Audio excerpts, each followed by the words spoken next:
Muy buenos días y aquí estamos ante esta maravillosa oportunidad de vencer, de que nada ni nadie se nos pierda. Así como hubo un nuevo Adán, un nuevo pacto y un nuevo sacerdocio, en este nuevo amanecer debes levantarte y poniendo una mano en tu pecho decir, este devocional es mi segunda gracia.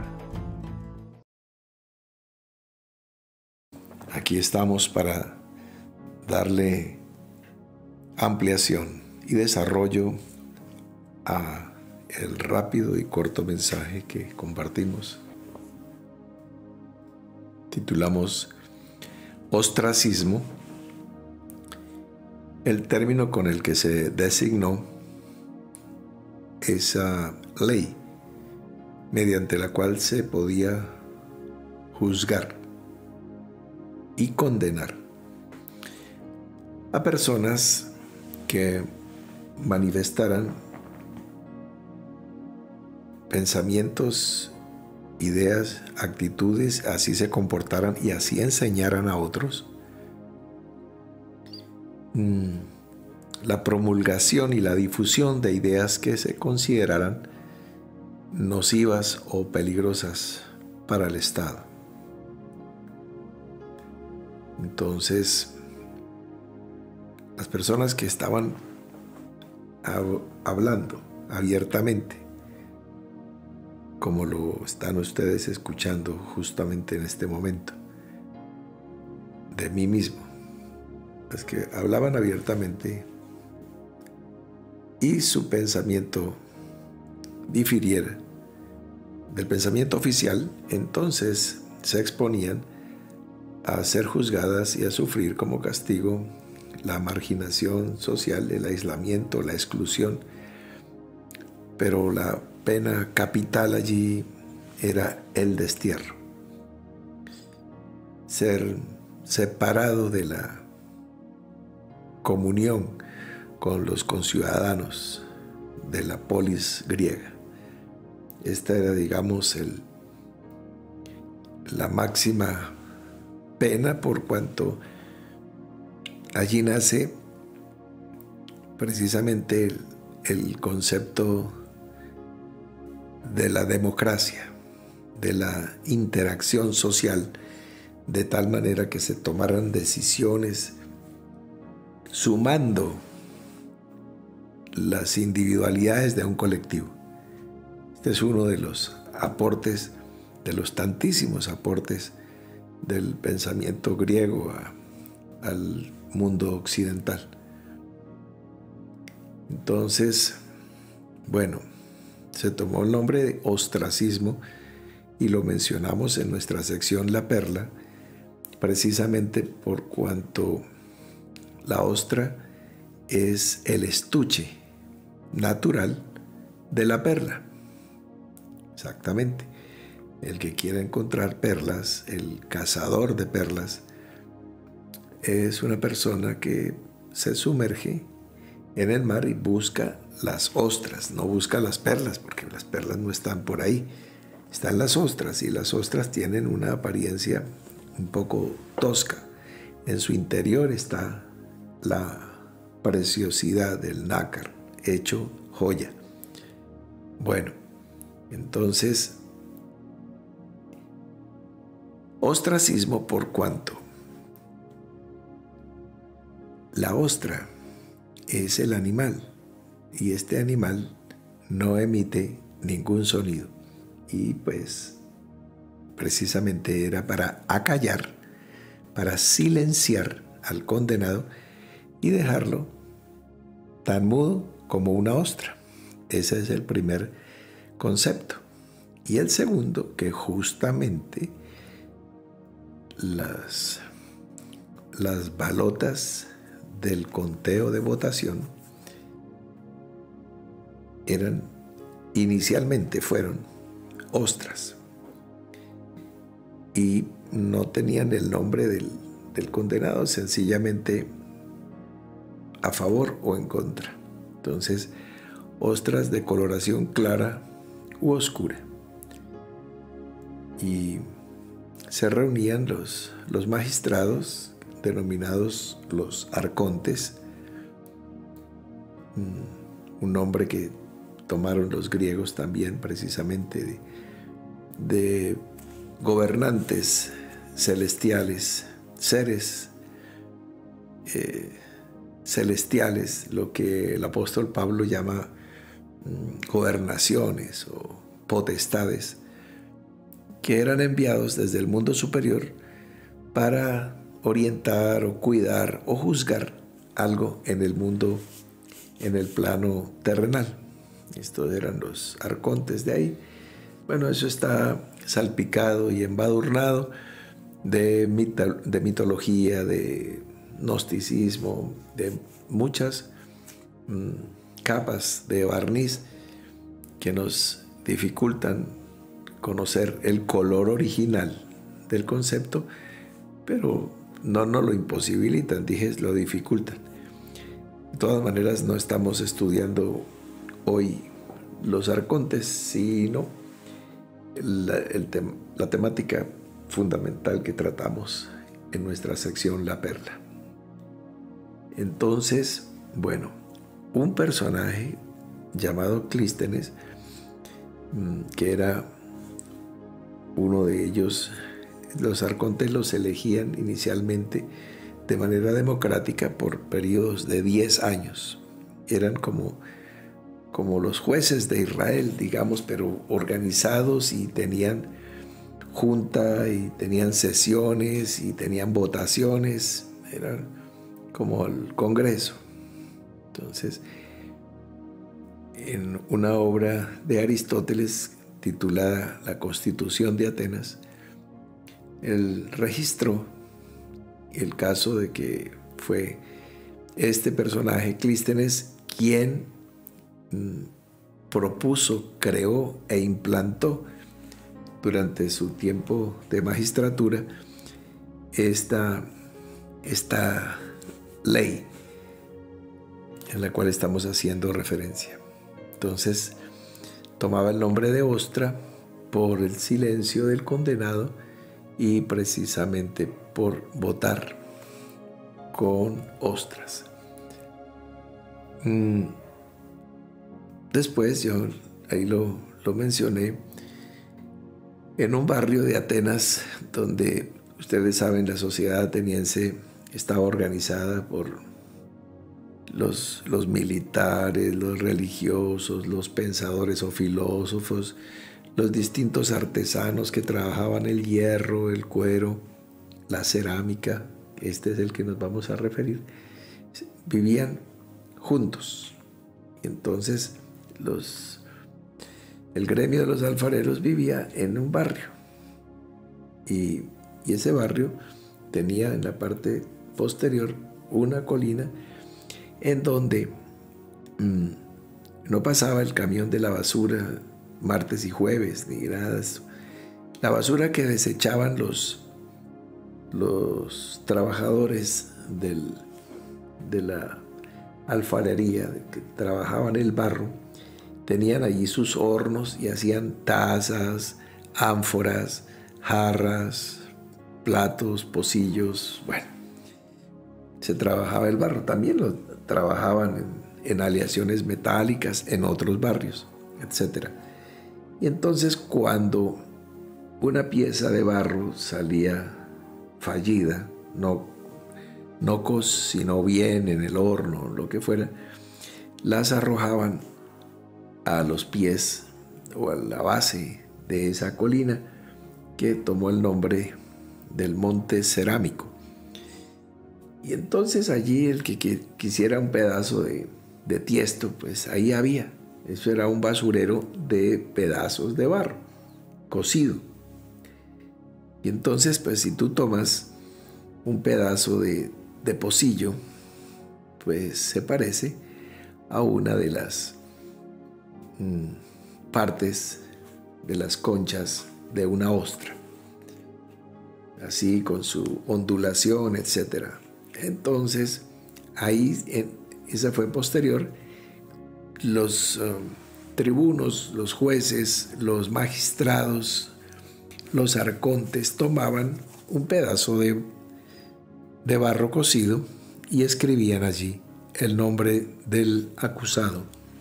Bueno, esta es, en términos generales, un poco la cosa histórica, la cosa cultural. Hasta allí pues no estamos haciendo mayor aporte, si no fuera por un detalle. He asociado, esto ya es a título personal, la palabra perla, si tú la escribes allí te darás cuenta, con la P, la E, la R, la L y la A, que tiene, esto es un ejercicio que practicamos bastante en hebreo, con las mismas letras, tiene la palabra lepra, lepra, perla. Bien, ¿y qué tiene que ver?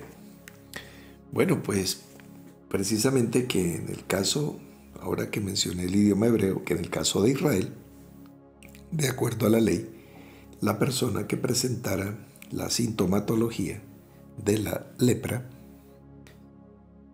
se le excluía, se le aislaba, se le marginaba, de la misma manera que eran condenados los juzgados por la ley del ostracismo.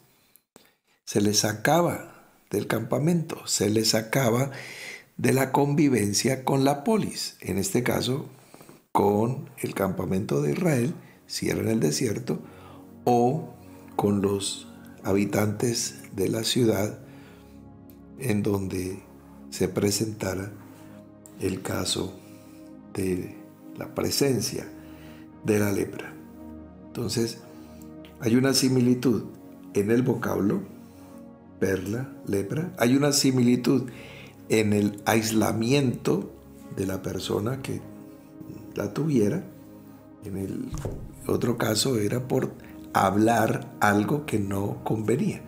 O sea, lashon hara, o sea, la lengua diabólica, pero en Grecia, y entonces lo sacaban, lo separaban de la comunión. ¿Van viendo la cantidad de parecido? Bueno, entonces, bien, este es un poco el contexto por lo cual introdujimos esta temática. Ahora, cuando estudiamos la ley del leproso, estudiamos el concepto, claro, Zarat, Metzorá, que era lepra, leproso,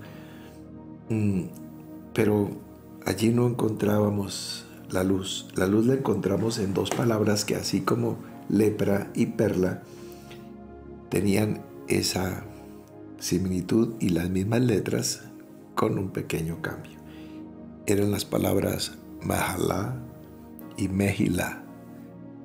Mahalá, que es la enfermedad, y Mejilá, que es la forma que Dios nos regala para ser sanos de la enfermedad, que es el perdón. Mahalá, Mejilá. Cuando nosotros perdonamos, cuando nosotros nos perdonamos, cuando nosotros limpiamos nuestro corazón con respecto a cualquier persona que nos haya afectado, hecho daño, o que sencillamente no nos gusta, nos irrita, nos fastidia. Hay personas que a otras les molesta su sola presencia, cómo se ríen, cómo caminan o cómo se visten. Dicen, uy, no, es que no me lo soporto. Bueno, pero no le ha hecho nada. Pero esa resistencia, esa espina irritativa que significa para alguien, otra persona, debe sanarse, debe tener un tratamiento de mejilá, de perdón. Que es que perdón no necesariamente incluye que tenga que haber un daño o una afectación grave. Sencillamente existen en los círculos, en los coes oscuros del corazón de muchas personas, grupos que lo conforman de seres que no quieres tener cerca y que si de ti dependiera no quisieras que llegaran al reino de los cielos, porque tendrías que compartir con ellos, con esas personas. Entonces, si de ti dependiera, tú dirías: oh Señor, déjame un ratico en la portería mientras yo filtro unos cuantos, y ahí sí voy a hacer del reino de los cielos algo maravilloso, algo paradisíaco. Pero no, es conforme al corazón de Dios, no conforme al corazón del hombre, que está cargado, viciado con tanta cosa de la pasada manera de vivir. Independientemente de lo que se describe en el libro de Levítico sobre la purificación de la lepra, etc., quizás no coincida con lo que el doctor Hansen, ese médico noruego que logró aislar e identificar lo que se vino a conocer después como Mycobacterium leprae, que es la lepra tal cual la conocemos. Es posible que cuando la Escritura nos habla de los leprosos, es posible que muchos de ellos, o quizás todos, no tuvieran lepra, sino tuvieran alguna serie de enfermedades, de psoriasis, pitiriasis, ciertas dermatitis seborreicas, infecciones superficiales de la piel, alergias, manchas blancas. Bueno, pues doctores tiene la Santa Madre Iglesia y médicos tiene la Nueva Iglesia. Hipomelanosis. Bueno, ya se verá, porque separaban al leproso unos días y regresaba y ya no tenía la lepra y podía entrar al campamento. Cuando aparece la Mycobacterium leprae, no tiene ese comportamiento, pero no importa, la enseñanza se mantiene intacta.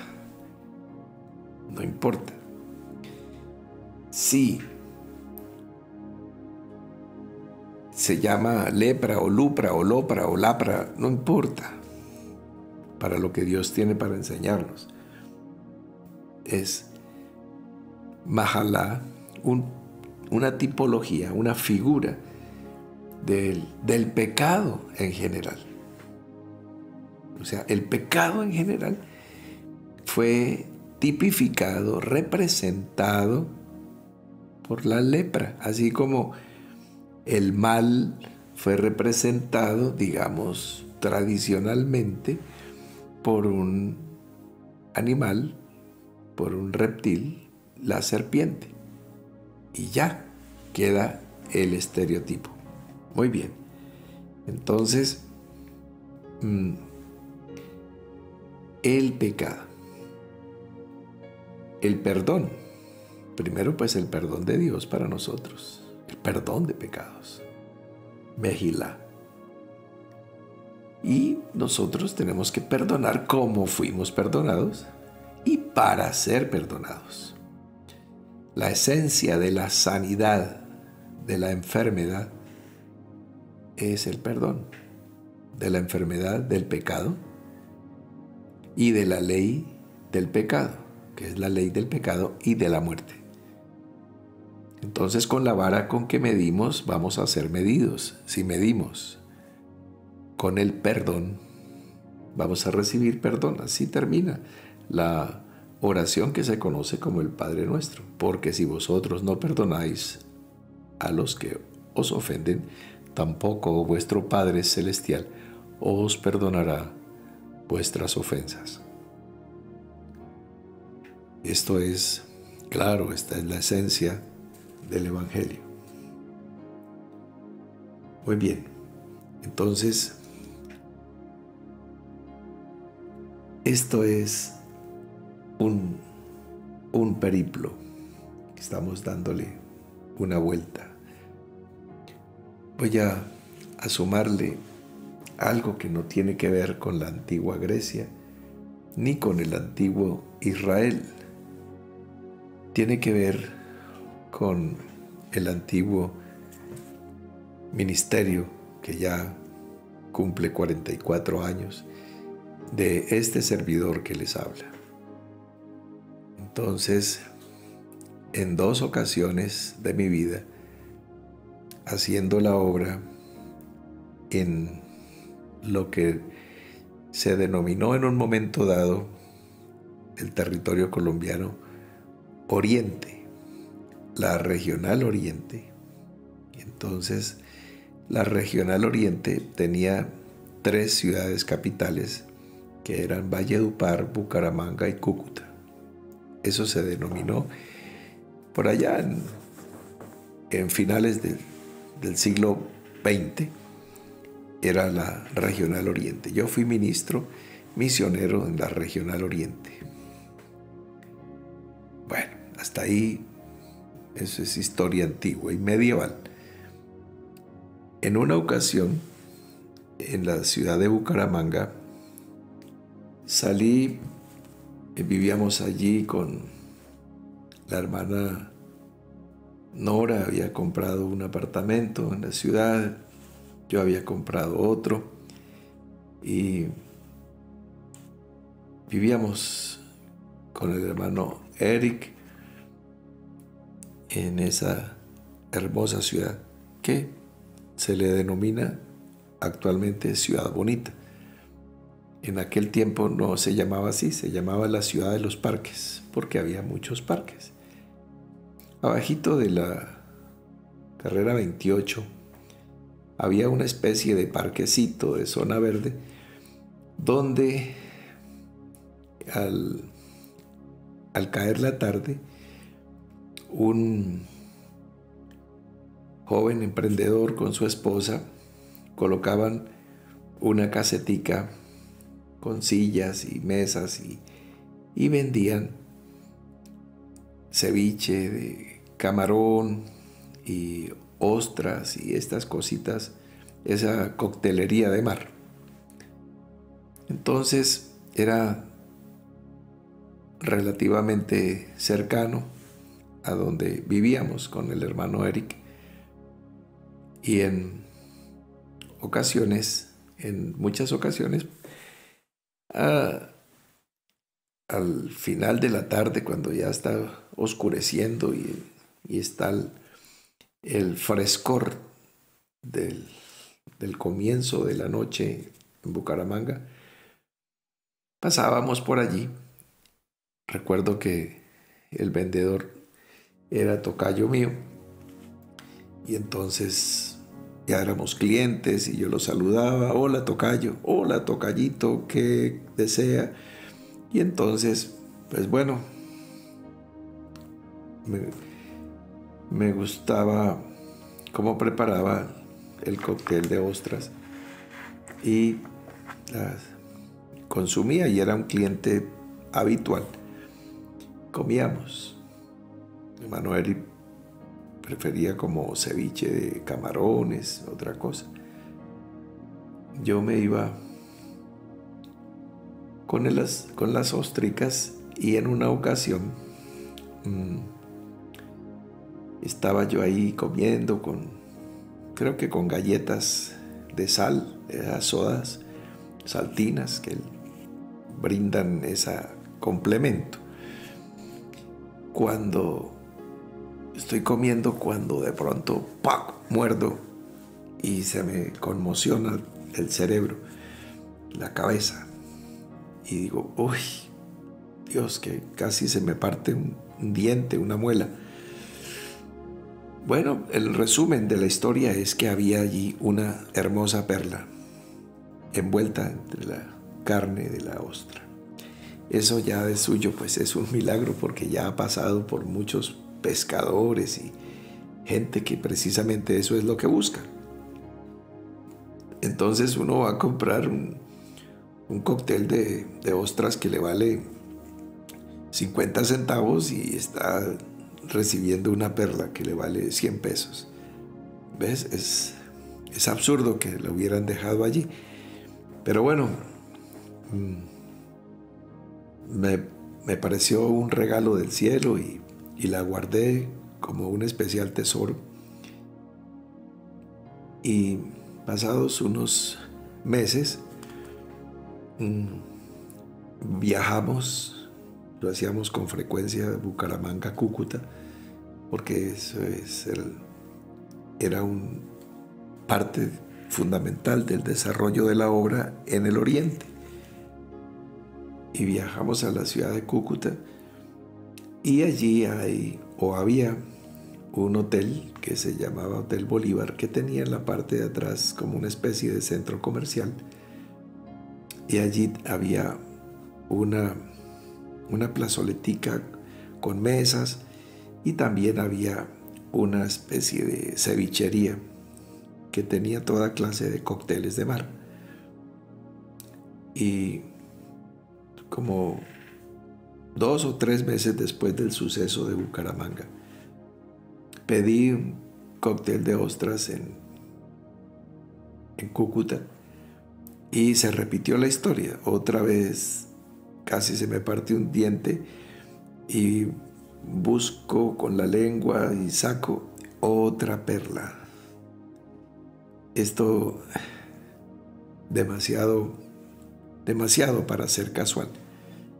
Es posible que tú te hayas comido 1000 cócteles en tu vida y es posible que nunca te haya salido una. Y si te ha salido una, no te van a salir 2. O sea, es muy extraño.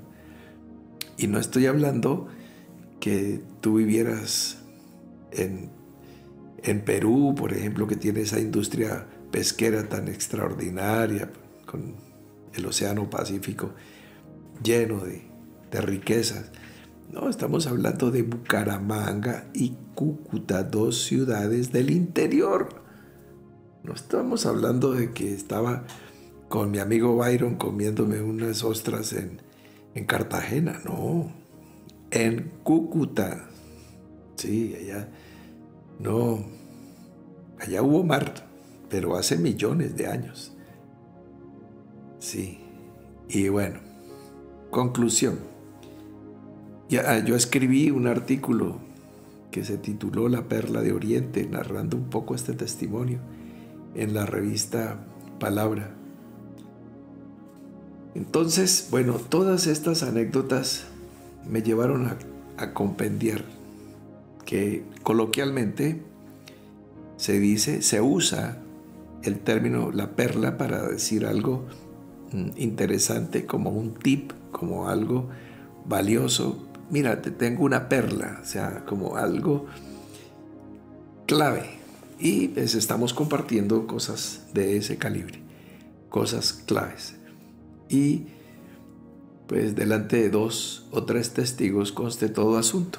Dios me confirmó entonces la palabra perla por medio de esos 2 sucesos, que estando yo haciendo la obra, porque es que no era que estuviera por ahí haciendo cualquier cosa, sino haciendo la obra en Bucaramanga y haciendo la obra en Cúcuta, Dios me diera una perla en Bucaramanga, donde murió mi padre, donde yo estaba con mi padre y ahí él murió, y en Cúcuta, en donde yo estaba cuando murió mi madre. No, pues no es nada casual.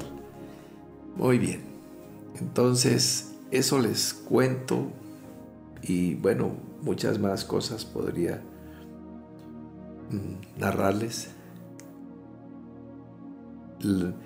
No te asustes por la lepra, es como asustarte con la enfermedad, Mahalá, pero con el perdón, Mejilá, desaparece la enfermedad. Es ordenar las letras. Ordenas la lepra y se convierte en perla. ¿Ves? En ti está la solución y cómo cambiar la Lashon Hara a Lashon HaKodesh, una lengua de bendición, una lengua que produce perlas, perlas, perlas, riqueza. Esas perlas le van a servir a otros para entrar como puertas, para entrar en el reino. Mira el sentido que tiene lo que estamos hablando. Ya te lo expliqué. Bueno, entonces nos vemos esta noche. Cada día estamos mejorando en todo y no vamos a parar hasta alcanzar la medida que el Señor nos puso. Fuerte abrazo para todos. Para todos. Hasta la noche.